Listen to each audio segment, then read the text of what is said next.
Hello. Hello and welcome to our first webinar for OPTIC 2021. I'm coming to you live, dispatches from the field here in New York City in my apartment. I've got my Chihuahua with me. This is Eisenhower. He's been at every OPTIC since OPTIC 2017 was his first OPTIC.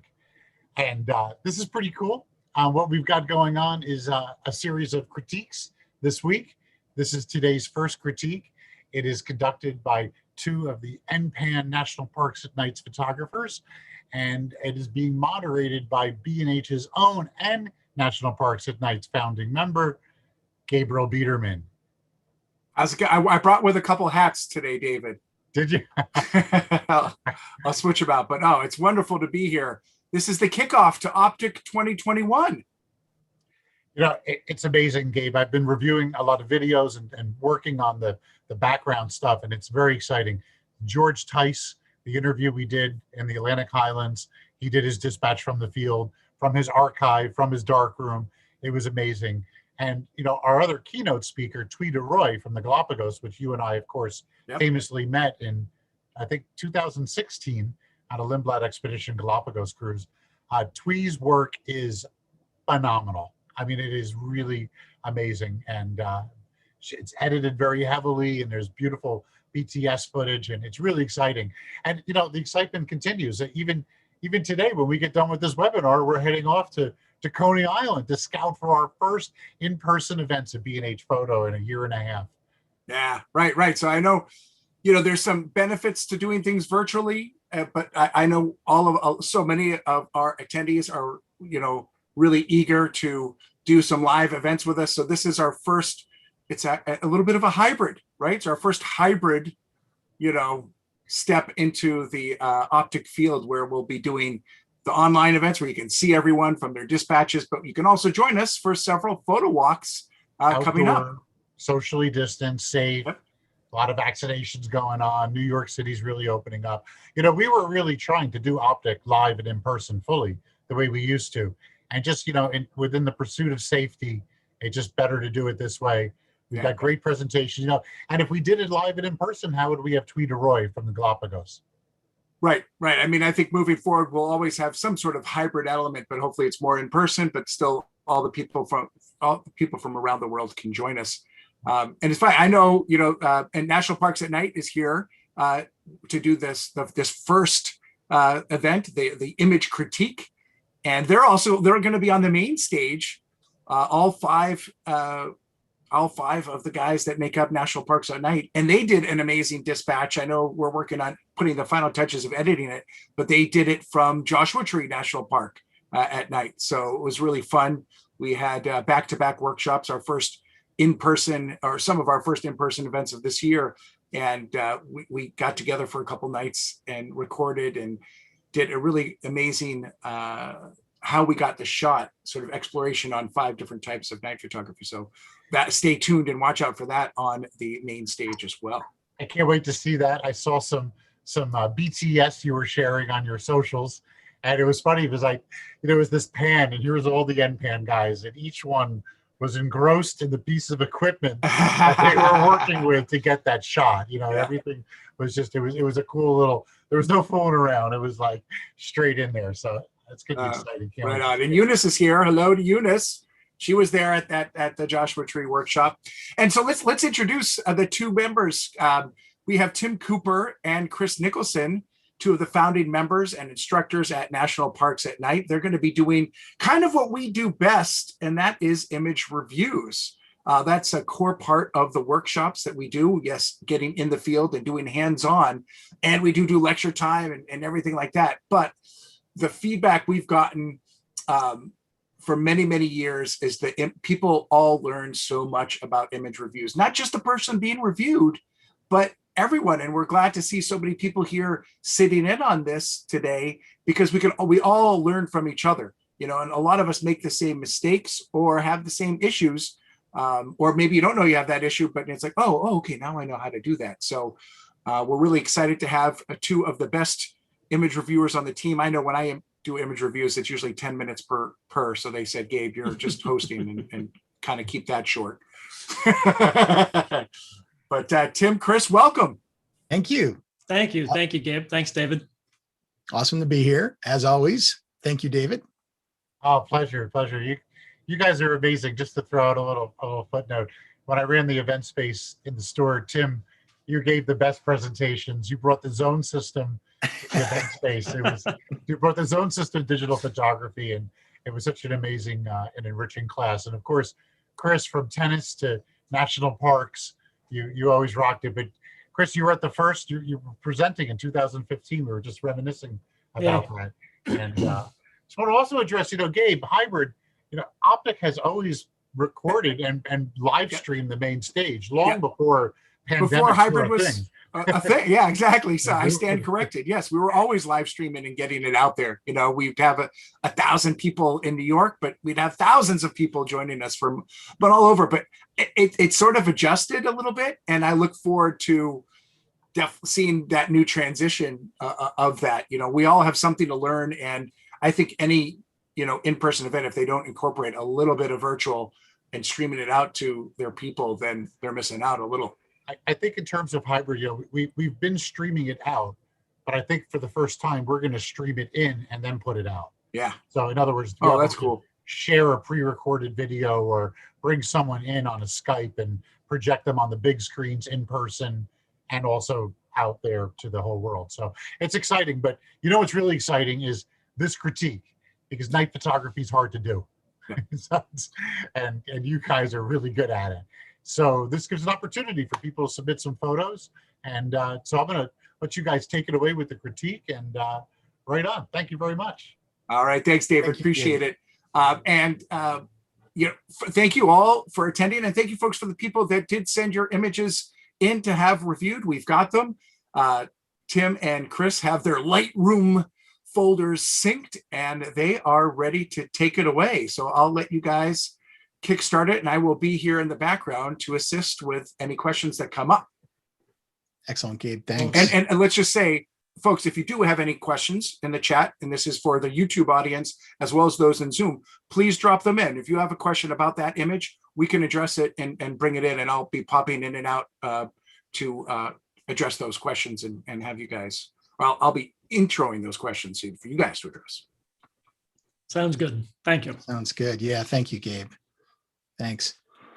Well, I want to start off by saying that just sort of reiterating what Gabriel said, the critiques and image reviews are such an important part of the workshops. And actually, it's a really important way to grow as a photographer, whether it's night photography or any type of photography. It's hard to work in a vacuum, and we'll see images up on Instagram and Facebook and all over the place. And how do we know whether they're good, So it is a huge part of our workshops, and we really strongly believe in, reviewing people's images and having that done for them. So we're excited to do this for y'all, and excited to get started. So Chris, shall we jump in? I'll share my screen and. Yeah. And I just want to add, one of the things that I like about image review is that, we can prepare all the lectures we want, but an image review really hones in on what a particular person might need to work on. And that's why I like it. And Tim, something you always say that I think is important at the beginning of an image review is that our feedback is assuming a perfect world scenario, right? So there might be things that we say where, if we're talking about your image and we say, oh gosh, I really would have moved 6 feet to the left, but there was a cliff there and we don't know that, it's just, again, this is perfect world. This is like, if we could do these things, this is what we would do. But we understand and respect that there's sometimes choices are forced upon us. But this is, to make the best image possible, in our opinion. Exactly. Yeah. Good point, Chris. So on to a perfect world. Let me share my screen and we'll get over to Lightroom. And let's see what we've got here. Chris, are we looking at the first image? Yes. Excellent. Okay, so this is a really cool image, everybody. This makes use of something that we don't see as much of when we're photographing the pure night sky, and that's negative space. And negative space, of course, is the area that surrounds our positive, our image features. And so here we've got the moon, and here we've got this cliff face, and all this space in between really forces the viewer to move through the image in a fairly quick way, because our eyes recognize right away that, oh, hey, there's really nothing to see here. This is just a blank gray. So what happens, and we should consider this for every image, is how does your eye move through the photograph? So our eye in this image goes probably first to the moon and then back to the cliff, and then it bounces back to the moon and it bounces back to the cliff. So it takes those two pieces and highlights them very, very strongly, without the viewer being taken away or distracted by other smaller elements in the scene. So I call this a very bold composition. There is going to be times when we want to see lots of little detail in the image, and we want the viewer to stay sort of engrossed for longer periods of time. But it's also good to know when you want a bold composition and you want to just highlight a couple of features. So it really all depends on the scene, and it depends on how you feel about the scene and about that image for, to create what you want. So in looking at this image, I don't feel that there's a lot I would change. The one thing I might suggest is, and I'm not quite sure how to do this aside from maybe twisting your camera a little bit, but basically what we're doing is we're drawing a horizontal line, visual line, between the moon and the cliff face. And horizontal lines tend to be a little bit more relaxing and calm, where a vertical line tends to be more energetic. And so given the fact that this is a bold composition with very little detail to stop and look at, I would say that as the photographer is creating this, they would think to themselves, okay, hey, wait a second, we've got a bold composition, so it's going to read really quickly. And by that, I mean, the viewer is going to get the idea behind the picture very quickly. We call that reading. So with those aspects of the photo, then turning the visual line into a diagonal will amplify that feeling even more. So imagine if we could just take the moon here and move that up into the corner here, and then still have the cliff face. It might not be quite vertical, but nobody's really going to really know. Then we'll have that the vertical, I can speak, the diagonal line coming through, and that'll add even more energy to it. Then the next thing we're going to want to think about is, right now, I would say the moon and the rock formation on the left have about equal weight, and I'll call that visual weight.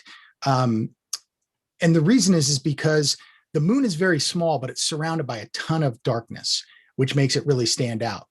The cliff face is obviously much bigger within the frame, but there's a lot of different tones to it. And so there's a lot to look at here. So this is easier to look at. So therefore it's got more visual weight to it.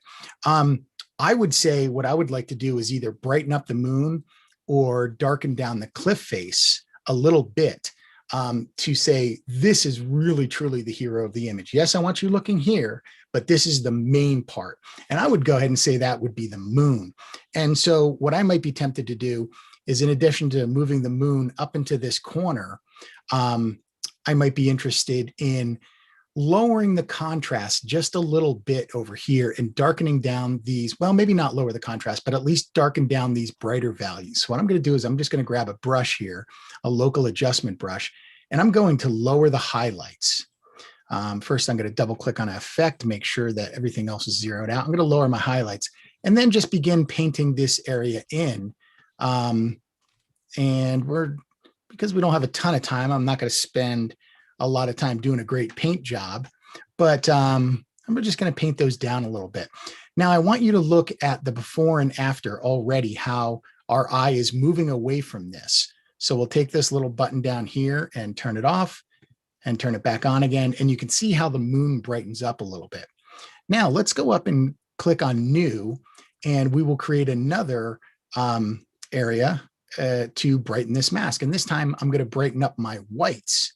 I'm not going to go to my highlights because I want my whites to be brighter than the surrounding value of the moon, the craters. And so just increasing the whites there should do that trick. Let's see. Yeah. So we got nothing and then just a little bit brighter. And now the moon is really the highlight of the image. So now once again, I'll take that filter on and off. And you can see how your eye is driven more to this area. Now, in addition to dropping this down, what I could do is return to the mask that covers the image, which is up here, and I'll click on that to reactivate this mask. And you can see my green where I painted in. And what I'm also going to do is I'm going to paint down a little bit of the cloud, and maybe not quite as much as I did with the other, and I just went out of the lines a little bit, but let's draw this down and kind of bring this cloud into the cliff a little bit. Now, what I'll also do is return to this moon over here, and I'm going to put my auto mask on so it just sticks to the brighter colors. And I'm going to lower my flow to about 50%. So I'm only painting in half of the amount that I painted into the moon. And now we've drawn this element closer to the moon again. And now I feel like even though we are going from, going through the negative space from moon to cloud, we do realize that the moon is actually the hero in this image. And it gives the viewer a place to rest. So those would be my major primary concerns with this image. But I love the idea of negative space. And when we have a star-filled sky, sometimes it's really hard to create that negative space in a night sky situation.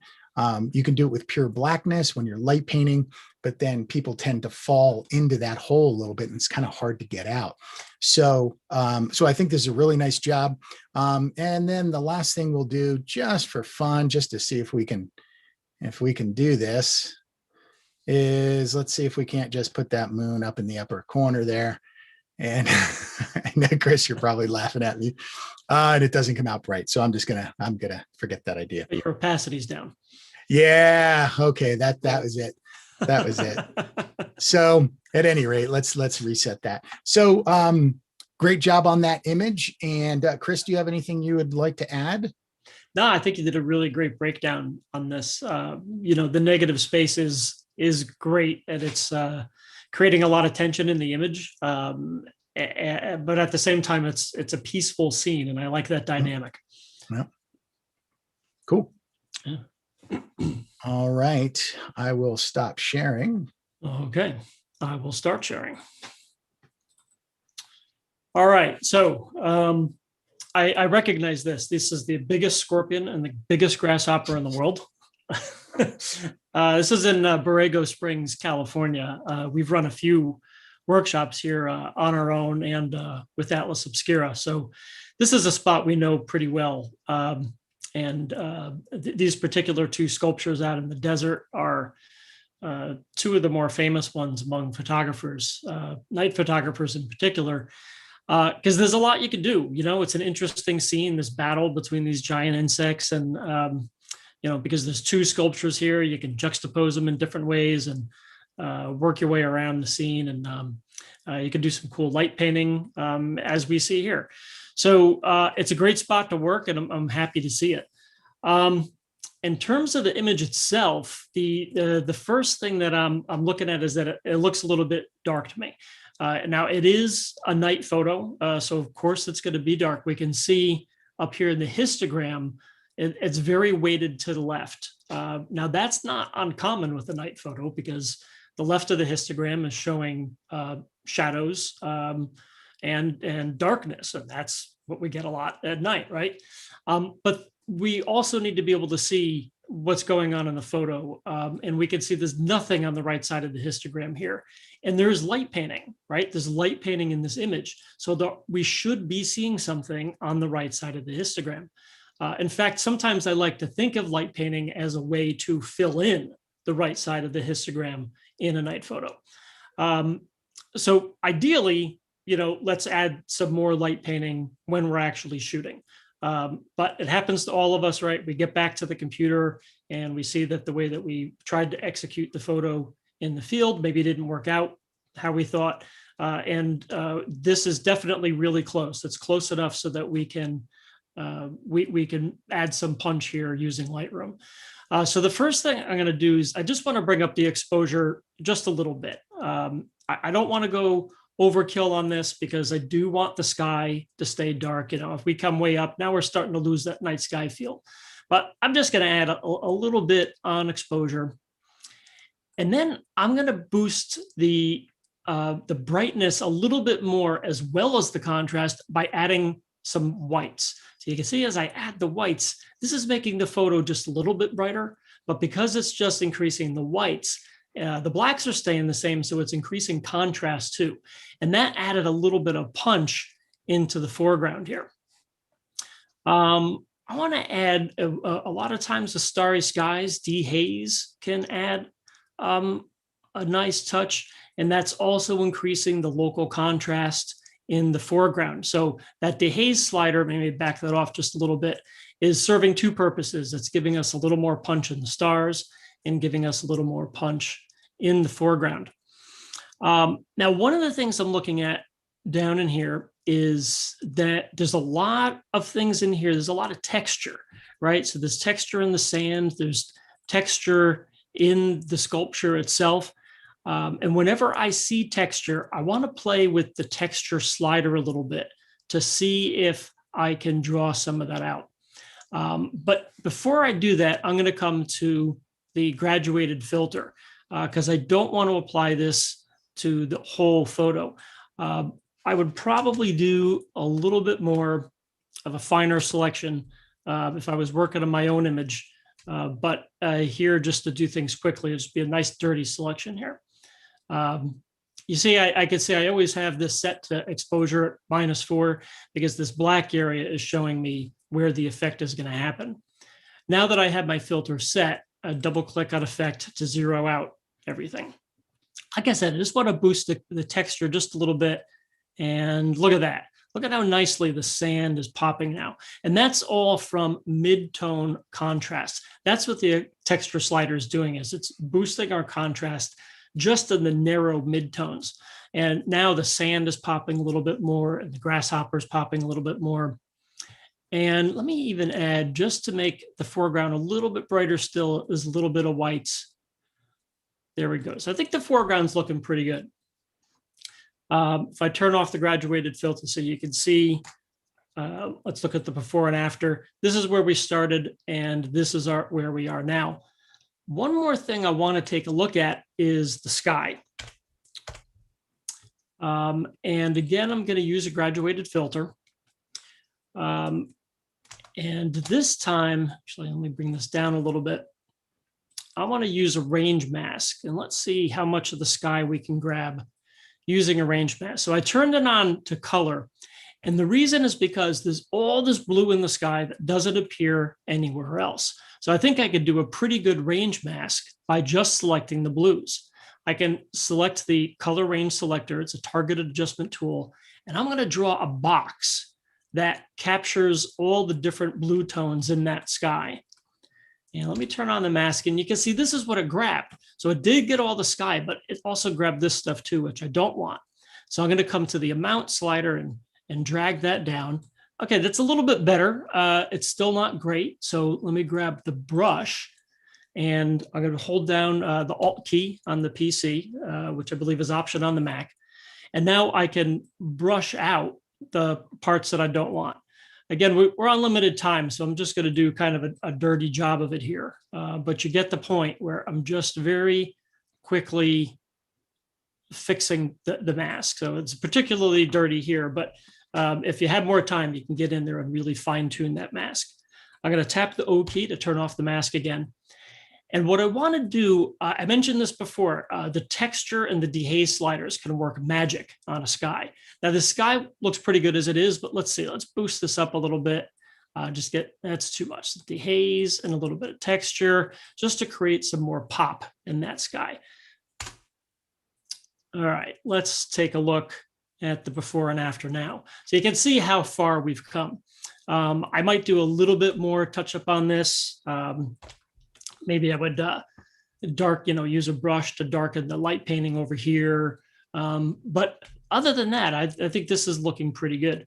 One nice little touch that the photographer did here, you can see a lot of light painting on the grasshopper, but on the scorpion, they're really focused on the stinger, which I think is an interesting choice. That's a lot of fun. All right, Tim, you have anything you want to add to that? Just two things. One is that just want to warn everybody that when you do increase that dehaze on the sky, it can often oversaturate the blue. And so oftentimes I'll come back in and do exactly what Chris is doing by pulling that blue back a little bit in the saturation part of the HSL panel. Again, that saturation is going to be a very subjective decision, but just be aware that it does saturate blues, the dehaze slider. And then the other thing is that Chris mentioned in the beginning, a lot of times we'll see an image out in the field on our LCD screen and we think, oh yeah, this looks really cool. And we get back and it's too dark. And so one good thing to remember is really always turn down your LCD brightness when you go out in the field to shoot at night. And that way your eyes will not be fooled into thinking it's brighter than it actually is. And of course, best is always looking at the histogram, but that's a neat little trick that'll help you out. Yeah. Tim actually wrote a really good blog post on that a couple of years ago on how to make sure that your night photo looks the same once you get it back home on the computer as what you're seeing in the back of the camera. And we can post that link up in a minute. We have a question from the audience. Sean McNamara is asking that he's curious how the photographer was able to have time for light painting without streaking stars. Well, we'd have to ask the photographer, but my guess is that they did one of two things. This could be a panel light over here, like the Luxley viola or the Luxley fiddle that could have been set up off the camera, right? In which case, you're just setting up your light and leaving it there. This up here on the Stinger, that's too focused to be a panel light. I think that's probably a flashlight. In which case, you've got plenty of room to work. We happen to know this location. So the photographer could have triggered, do we have a shutter speed here? What do we got? It's there's a 20-second exposure. So in 20 seconds, the photographer could have pretty easily moved into position to get at least one light off, if not two of them. So if it was two flashlights and not a stationary panel, maybe they had a friend with them. So if I was going to try to light paint two things in a 20-second exposure, those are the two ways I would do it. I would either set up a panel light that's stationary, or I would ask somebody with me to light paint one thing while I light painted the other. Excellent. Thank you. All right, Tim, I will unshare. Okay. And looks like next up we have, this cool panel. All right. Well, this is a great job on creating a Milky Way pano. And for those of you that don't know how this works, earlier in this Milky Way season, which is up to about now, the Milky Way is really low on the horizon. And so you can either with a really super wide lens or two shots with a super wide lens or many shots with a slightly longer lens create a panorama of the entire Milky Way. It's a fun process. And Chris, do we have a blog on that? I think on Milky Way panos. Yeah, didn't yeah, we've got a two-part blog that you and Matt did. We could get that link. That's up right. too. Yeah, because I was talking about the processing part. So that's a ton of fun, and it's a great thing to do in the spring and early summer. It looks like the photographer did a great job on this one. This is a JPEG, so we're not quite sure of how of the quality of it, but the stars look a little bit out of focus, which wouldn't surprise me given the fact that there's a lot of seemingly good sharpness throughout the foreground.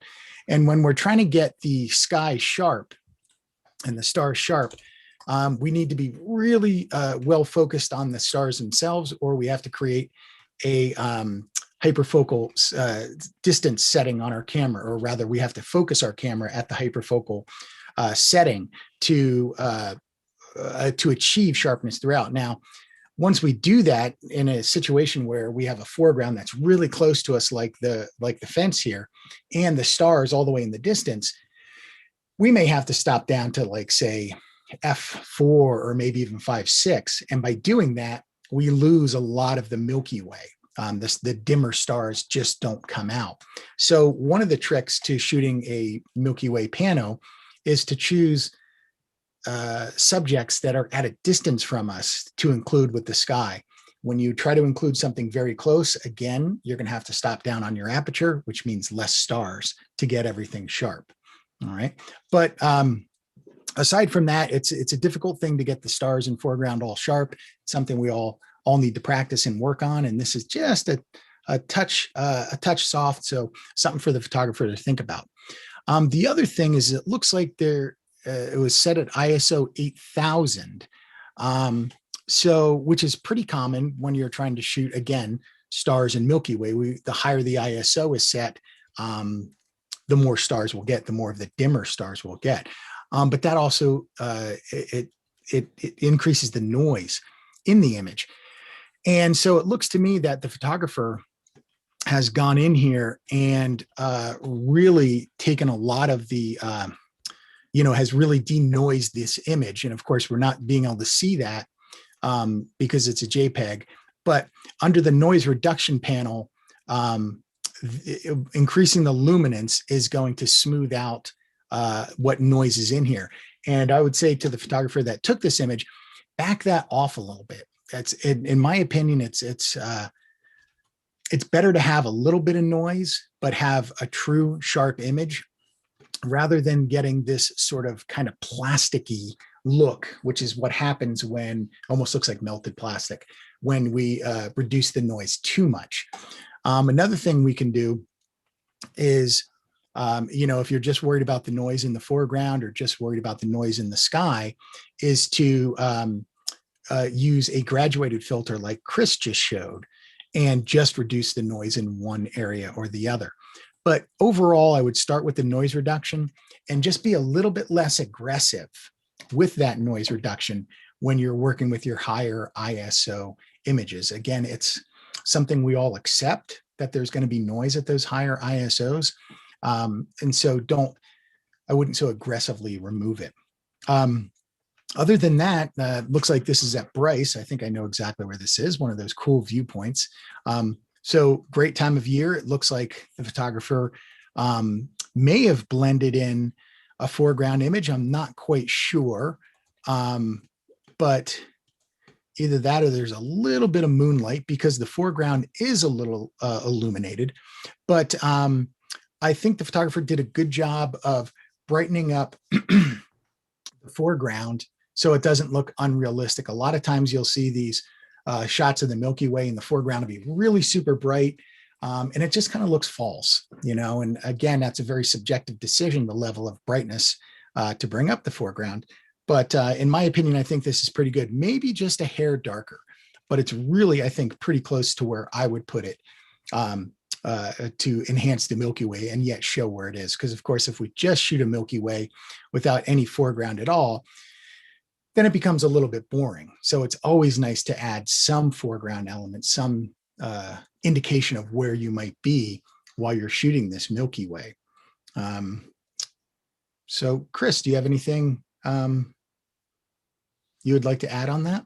No, I think it's a great image, for the reasons that you said, and in particular that foreground. This is at Bryce Canyon, right? Mm-hmm. And one of the challenges of shooting there, Tim, when you guys ran the workshop there, were you under a new moon? No, we were actually under a full moon. Oh, okay. Yeah. So that's good, because I've shot at the Grand Canyon under a new moon, and gosh, it's really hard to work with a big hole in the ground when you don't have any light getting down into it. Yeah. So it can be a tricky situation to work with. And I think in that respect, the photographer did a nice job here, like you said. Yep. I think I might actually add some blue into this as well. The canyon is, looks kind of natural in the color, but the sky is tending more towards yellow or almost gray. So I might consider adding a little bit of blue into that sky. And what's going to happen, notice as I do that, this area in here still stays fairly yellow while the rest of the image stays fairly blue. So let me just hit Command Z or Control Z on a PC to undo that, and watch how this area and this area just start to blend into the rest of the sky because it's all the same color. But then when we take and push this towards blue, this is going to stand out a little bit more because it's also having color contrast in addition to a brightness contrast. So we'll click down here and whoa, that was way too much. Really super aggressive. And put it to somewhere there. Now this stands out not only because it's bright, but also it remains a little bit yellow while this is turned blue and it's the same, remains the same brightness. So that's another way to pull out, to use your color contrast in addition to your brightness contrasts to make the image sing a little bit. Yeah, nicely done. Makes me want to go there. I know, it makes me want to go back. Yeah. I was there under a full moon, so I didn't get Milky Way when I was there. All right, let's see. All right, so this is here we've got an urban image, and there's a lot of fun things going on in this scene for sure. Obviously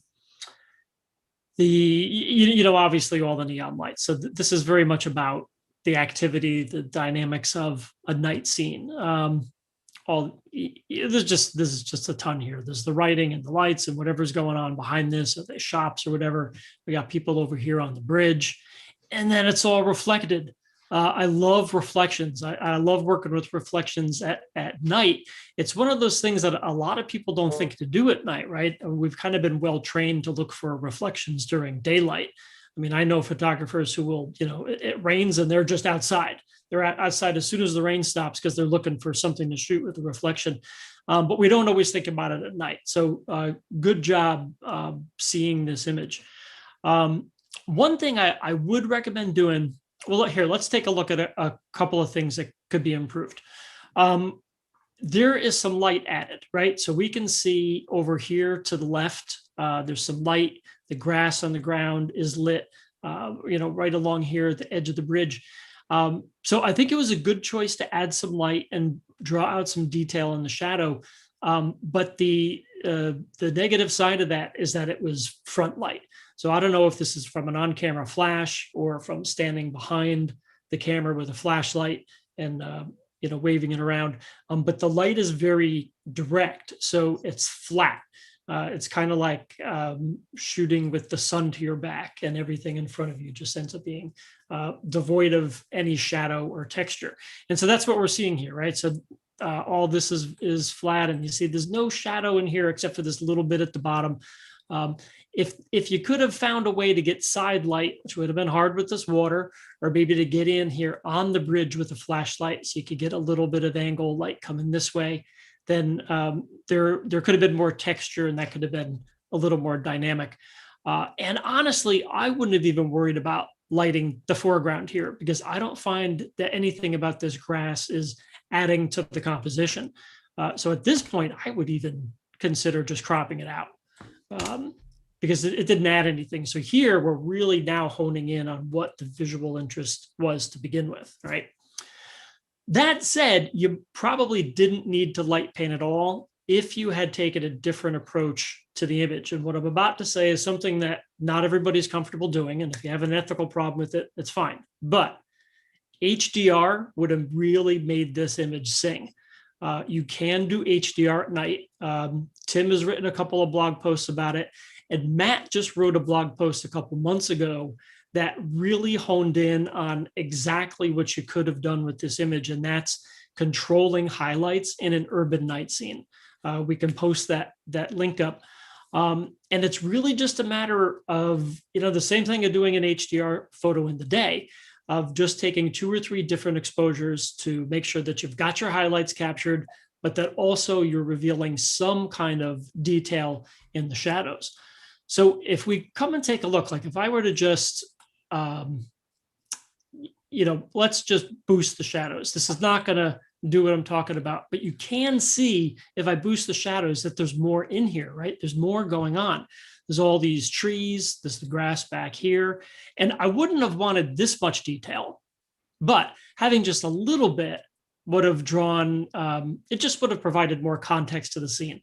But again, I don't want to do that with the shadow slider. This is an example where trying to make this fix in post-production just doesn't work. This is something where I'd advise just shooting it differently. Again, take a look at that blog post that we just posted the link to about controlling highlights in an urban scene. It's a brilliant post. And if you have the chance to go back and reshoot this using the method that Matt outlines in that blog post, I think you'll be even happier with how the photo comes out, because you do have a great idea here, and I think it's worth refining it. Tim, anything you want to add? Yeah, I think, Chris, I think what I would try to do is maybe pull a gradient in from the left and lower the highlights so the eye doesn't go to that lighter colored wood, but rather stays focused on the color in the distance. Yeah, like that. We're losing a Yeah, little maybe bit of some blacks contrast. too. Yeah. Yeah, because we're losing. That's the haze. Yeah. Yeah, something along those lines.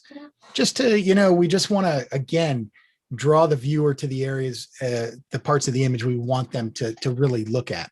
And so what Chris is doing now is de-emphasizing the left-hand side of the image where all that bright wood is of similar brightness. And that's helping to keep the eye moving back into the colors. Cool. All right. All right, let's see where we do share here and share. And this is a ton of fun. What I like about this image is so many people that think night sky or night photography is all about shooting the Milky Way, and that's it. If you're not shooting the Milky Way, it's not night photography. And there's so much to do at night, right? I mean, there's so many fun things, from light painting to shooting the Milky Way to shooting urban scenes to you name it, you can do it. Blending between night and day. And in this case, the photographer is sort of playing up the idea of ghosting, which is really cool. And ghosting is where you have got to remain, kind of pretty still for at least about half of the exposure. And what that will do is when you move after you're in the scene for half the exposure, you become somewhat ghosted. And you can see here, we've got this person and this person and this person. They are all, again, ghosted. Now here, they are not, and maybe a little bit here. And the reason may be is because the way I'm seeing this image is that the photographer, for half the exposure, had these people standing up, and then for the other half laying down. But because this is dark, because the pavement is dark, they do not look like ghosts on the ground, but they only look like ghosts while they're standing up. That's my guess. I'm not quite sure. We'd have to talk to the photographer. But I really think this is a cool idea. And it just shows how you can play and create all sorts of different scenes and ideas. And at night, nighttime is a very, very creative time to play with lighting. And here you can see the photographer appears to have a light off on the left. We can tell that because of the shadows running this way from the people that are being illuminated. So that light is illuminating them. And then once they lay on the ground, it's still probably illuminating them because we can see the lights on their hands. And I think that's a really important thing to do, not only to look at images and get creative ideas or get inspired to create your own ideas, but also explore them in much in the way that Chris and I are doing right now. Trying to figure out how an image was made is going to teach you more about light. It's going to teach you more about photography, and it's going to just enhance your creativity throughout the rest of your photo career. So I highly urge you to try to break down images you see, everything from the magazine racks at the supermarket to images you might see up on Instagram, to help you learn more about more night and light photography. So I think this is a great idea. Chris, what do you think? Yeah, it says, you know who would love this photo is Matt. Yes. Yeah, Matt is all about doing this kind of thing. I love a photo that makes you say, what's the story? You're obviously telling some kind of a story here. And it's cool. And I think part of what I like about this is that this same concept could have been, I think a lot of photographers might have just put it in a random spot. But there's also a nice composition built around the concept too, where we've got, the fading perspective of the lines and a night sky in it. There's a composition beyond just the ghosted figures. So nice job on this. Yeah, agreed. Yeah. Another nice little touch is that the colored clothing is more toward the background. Yes. And if especially the one with the yellow jacket, if that figure was up in front, that's probably all you'd look at. So I think that was probably a conscious choice because it's almost like too good a choice for it to have been an accident. So good choice there. Cool. All right. Okay, so here we go. Another Milky Way photo in a beautiful spot. Let me see. I'd love to know where this is.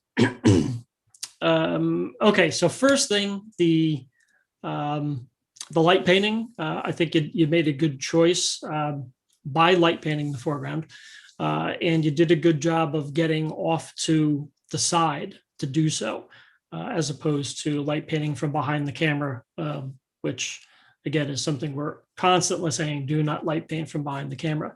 But you can see down in here where there is some nice texture, and that's because the light painting is coming more from the side. So good job on that. One thing to look for when you are light painting, particularly rock formations, is up here we've got this shadow. So this whole section of the rock got blocked from the light somehow. And that's something to watch for because it would have been nice to see this rock in here as well. Along the same lines, I would have loved to have seen this rock over here because compositionally, this was such a great choice to have the rock formations on the left and on the right with the Milky Way coming down diagonally in between. But I could barely see this rock over here. So I would have loved to get a flashlight, maybe the same illumination as from the left or maybe a little bit less, but just so that we could see that and really see everything that you've put in the composition. In terms of the exposure, I think you did a good job. The sky is a little darker than I would usually make it, but that's a caveat. Darker than I would usually make it.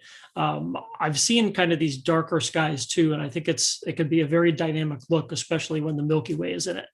I might come up just a little bit more, just a little bit brighter back there. Here, let's bring up the whites a little. And I said before, what happens with dehaze, right? I said before, dehaze and texture can add something really nice. So a little bit more pop in the Milky Way just from doing a few minor adjustments here. That said, now that I've done that as a global adjustment, I'm not so sure that I like those same adjustments on the rock face. I could have tried this with a graduated filter, but it would have been really hard to apply the graduated filter to all the parts of the sky I wanted without also hitting the top of the rocks. And this image is not a good candidate for a range mask with the graduated filter because you can see all the tones are similar, the luminance is similar. So it would have been hard to, do the same thing that we did before. Actually, it came out better than I thought. Yeah, that surprises the heck out of me. I didn't think for a second that would work. In fact, I was doing it just so I could show how bad a job it did. So, okay, so forget what I just said. Let's go in there and again, same thing I did before. Let me just brush out. I'm holding down the Alt key and just brushing out the parts I don't want, doing a very dirty job of it for the sake of time. I'm going to tap O to turn off my mask. a double click effect to zero all these out. Of course, I did want the reverse of that though, and I cannot inverse graduated filter. So let's delete that. And, oh, you know what? I'm not going to be able to do it the other way around, am I, Tim? Yeah, it'll be a little bit harder. Well, let's just see. We were surprised last time. Let's see what happens this time. Yeah, it's not really doing the same thing. But again, just a quick edit. Let's brush out the parts that we don't want so we can kind of keep the sky in there. And brush in these parts. Yeah, boy, this is a really dirty edit, but you get the point. All right, so now we're seeing everything that I do want to brighten up a little bit. Turn off the mask, zero this out again. And now I made this too contrasty. The same, having the same adjustments I made to the sky also applied to the foreground, made it too contrasty. So maybe we just, I added dehaze and texture. Let's just take those out and just kind of smooth up the foreground a little bit. And then that's getting closer to something that I'd really like, and to sort of balance a little bit more punch in the sky without making it too punchy in the foreground. But good idea. This was a great idea. I don't know if you just happened to see where the Milky Way is and create a composition around it. If you did, great job. Or maybe you were out during daylight with photo pills to see that the Milky Way would be in this spot. And if that's how you approached it, then good job that way. All in all, there's a lot of really nice composition choices here. It really, the big thing I would do next time, if you can shoot this or another image like this, is just, again, add a little bit more light over on the right to help, bring attention to that nice balanced composition that you created. There you go. You want to add anything, Tim? No, I think you pretty much covered it.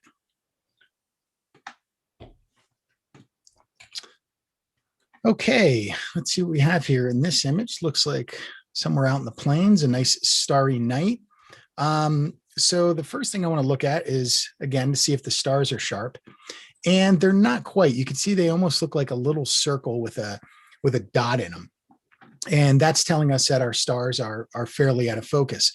And again, that can be a really difficult thing to do. So on our workshops, that's the first night, we're almost always talking about how to focus on the stars and the different methods that you can use, from zooming in on your LCD in the back to focusing it at infinity on the lens barrel, to using a Bahtinov filter to, I think that's what they call it, to actually focus the stars using your LCD. But it is one of the trickier things in night photography to do, is to ensure those stars are sharp.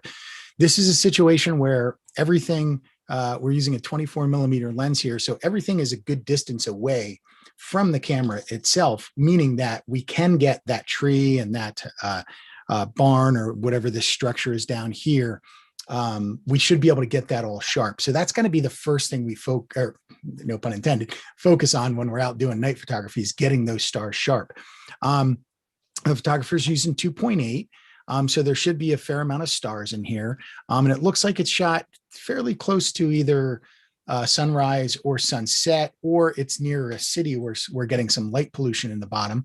And that light pollution is fine. It's not a problem that there's a slightly different color, but the brightness may be not allowing us to see the dark, or the dimmer or darkest stars in the sky. So using instead of 2.8 like an f2 lens or 1.8, we will see many more stars. And also, when the sky is darker, further away from sunset or sunrise, we will also see more stars to the image.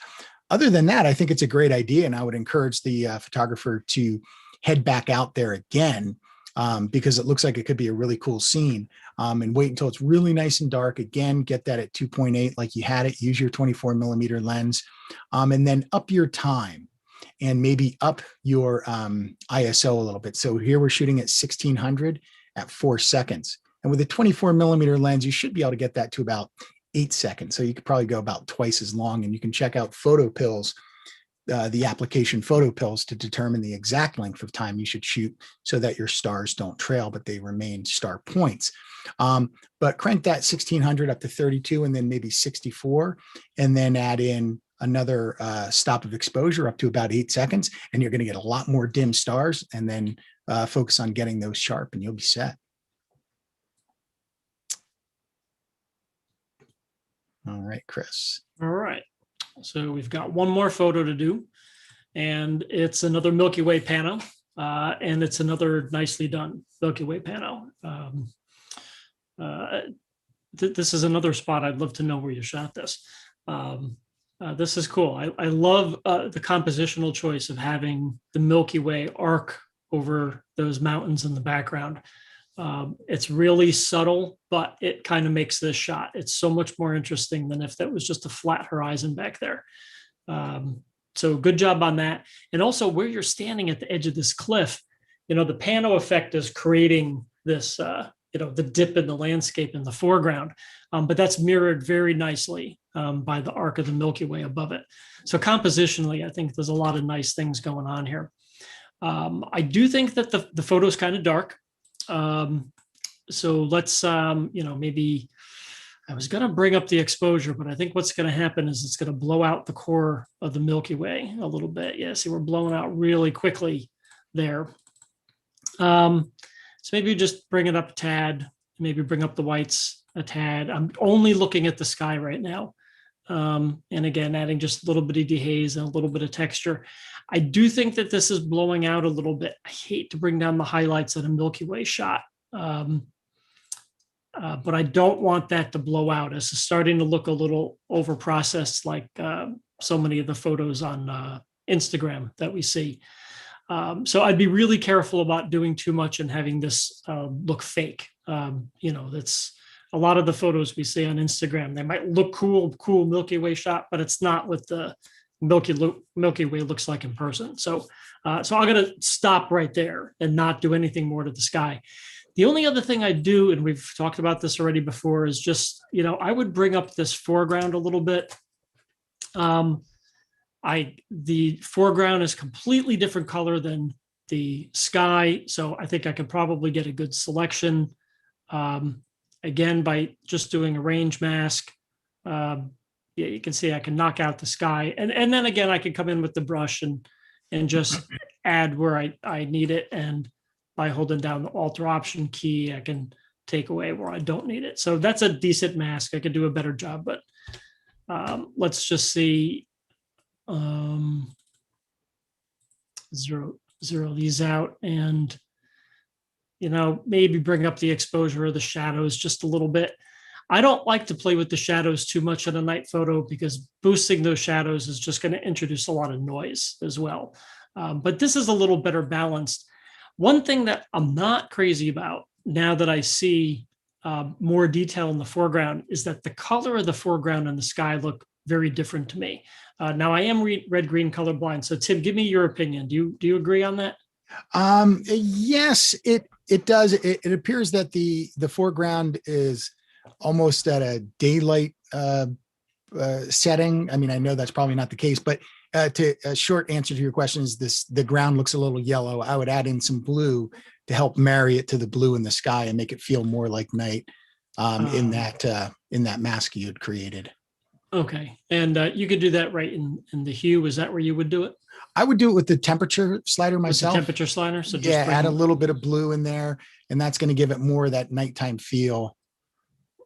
Something like that. Yeah. Maybe about there. Yep. Okay. So yes. Yeah, exactly. So now that looks a little more like night. The ground, the color of the ground and the sky aren't fighting so much now. So, yeah. All right. Very cool. Nicely put together and nicely composed.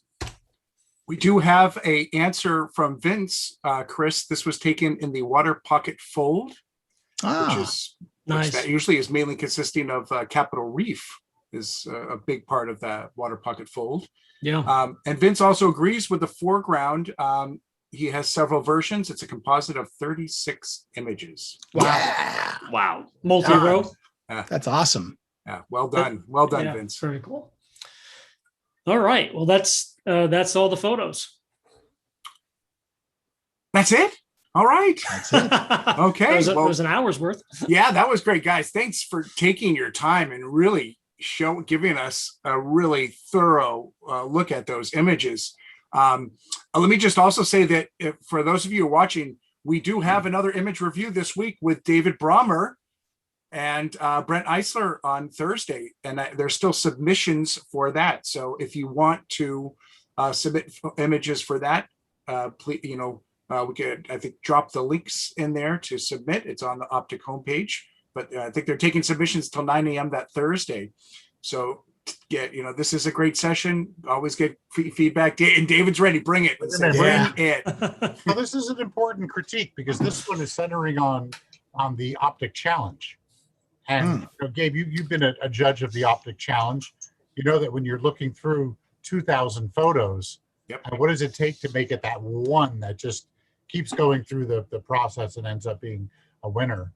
So we're gonna go over that. Just talk about images that you're submitting for the critique. So it's gonna be really exciting. And also Brent is gonna run you through the whole entry process, because sometimes if you mess up the back end of the process, then you're eliminated and you can't win. If you put a macro shot of a flower in the landscape category, it's you gotta make sure it's right. That was a killer review. Tim, thank you very much. I just that black and white first one you did was my image. I'm a portrait photographer by trade, so it was cool to hear what you had to say about it. But so I'll throw out one interesting thing about that photograph that had I had rotated that 45 degrees. The moon was on the top and the older, and I just wanted to kind of play with something a little different and did the rotation, and I thought it was stronger with the rotation, sort of like you're in a Doctor Strange Marvel movie and things are Inception kind of turning around a little bit. But that was a very thorough critique. You guys did a great job for everyone. That was really cool, opening up some of those tools in Lightroom. Someday maybe I'll learn some Lightroom, so we can get into that. But that was great. So looking forward to seeing you guys on the main stage at OPTIC. Yes. That's going to be pretty amazing. It'll be fun. Definitely. As always, it wouldn't be OPTIC without the NPAN boys. the whole group of you guys. So thank you so much. If there's any, Thank you, David. Thank you, David. I think we're good. There's no other questions coming. We have two quick questions. Eunice is asking is it possible to calibrate the LCD monitor on the camera? I don't think so. Not that I know of. Best of my knowledge, I've not heard of anything. Yeah. A way to You do could that. create, you can, with an X-ray, color checker, you can create custom profiles to bring in to Lightroom, Photoshop, that kind of stuff. But that usually just dialing down that brightness. And remember that obviously the camera is showing you a JPEG version of your raw files usually. So there is obviously a grain of salt there, but the histogram, dialing down that brightness, make for the best night viewing experience. And then Seth is asking, wish I'd known about this earlier, would like to submit now if I could. And yes, you can. We just announced this. And again, we'll drop that link in there. But basically, if you go to the OPTIC page, we are doing another image review on Thursday with David and Brent. It's not specifically night. It's really going to be talking about the categories for upcoming OPTIC Challenge, where you can win some serious prizes. But there's a great way to get feedback on your images there. And you have until 9 a.m. on Thursday to do it. So that being said, love being part of this first OPTIC kickoff. A month's worth of activities as we lead up to the big July 11th and 12th, online event, and really looking forward to sharing the stage with my fellow National Park at Night nighters and seeing all of you virtually there. Thanks for coming, everybody. Thank you.